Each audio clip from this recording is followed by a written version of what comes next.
ಸಾರ್ವಜನಿಕ ರಜೆಗಳನ್ನು ಹೊರತುಪಡಿಸಿ ಸೋಮವಾರದಿಂದ ಬುಧವಾರದವರೆಗೆ ಪ್ರತಿದಿನ ರಾತ್ರಿ 7ರಿಂದ 8 ಗಂಟೆಯ ತನಕ ಹಾಗೂ ಶನಿವಾರದಂದು ರಾತ್ರಿ 8 ಗಂಟೆ 15 ನಿಮಿಷದಿಂದ 9 ಗಂಟೆ 15 ನಿಮಿಷದವರೆಗೆ ಧ್ವನಿ ಮತ್ತು ಬೆಳಕು ಕಾರ್ಯಕ್ರಮದ ಕನ್ನಡ ಅವತರಣಿಕೆಯನ್ನು ಹಾಗೂ ಗುರುವಾರದಿಂದ ಶನಿವಾರದವರೆಗೆ ಪ್ರತಿದಿನ ರಾತ್ರಿ 7ರಿಂದ 8 ಗಂಟೆಗಳಿಂದ ಧ್ವನಿ ಮತ್ತು ಬೆಳಕು ಕಾರ್ಯಕ್ರಮದ ಇಂಗ್ಲಿಷ್ ಅವತರಣಿಕೆಯನ್ನು ವೀಕ್ಷಿಸಬಹುದು.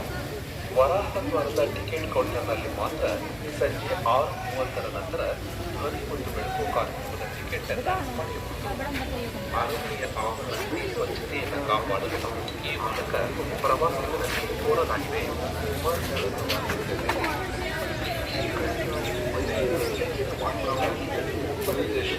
ಮೈಸೂರು ಮಹಾನಗರ ಇವರ ಕಚೇರಿಯನ್ನು ಸಂಪರ್ಕಿಸಲು ಕೋರಲಾಗಿದೆ.